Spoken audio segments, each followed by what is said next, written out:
একটা মেয়ে দূরবীন দিয়ে চাঁদের দিকে তাকাচ্ছিল। ধীরে ধীরে যখন সে লেন্সটাকে জুম করে তখন সে চাঁদের একটা গর্তে একটা ছোট কাঠের ঘর দেখতে পেল।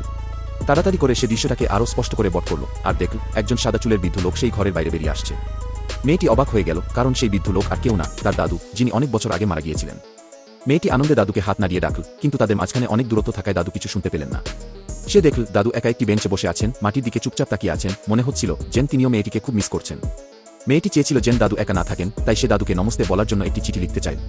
কিন্তু সে জানত না সে যাই করুক না কেন সেই চিঠি কখনো দাদুর কাছে পৌঁছাবে না। তবু সেই দিন থেকে প্রতিদিন স্কুল থেকে ফিরে মেয়েটি চাঁদের দিকে তাকিয়ে তার দাদুকে খুঁজে বের করার চেষ্টা করত। সে দেখত দাদু একাই বসে আছেন। বিশেষ করে বড়দিনে যখন সবাই উপহার পায় তখনও তার দাদু, যারা দূরে চাঁদে আছেন, একা বসে পৃথিবীর দিকে তাকিয়ে থাকতেন। কিন্তু তিনি কখনো কল্পনাও করেননি যে একদিন একটা বড়দিনের উপহার সত্যিই তার দিকে উড়ে আসবে। দাদু তখন খুব খুশি হয়ে উঠলেন, কারণ সেই উপহারে ছিল একটি নতুন দূরবীন। এবার তিনি সেই দূরবীন দিয়ে পৃথিবীর দিকে তাকিয়ে নিজেকে খুঁজতে লাগলেন। অবশেষে তিনি দেখলেন তার প্রিয় ছোট্ট নাতনি তার বিছানার পাশে দাঁড়িয়ে তাকে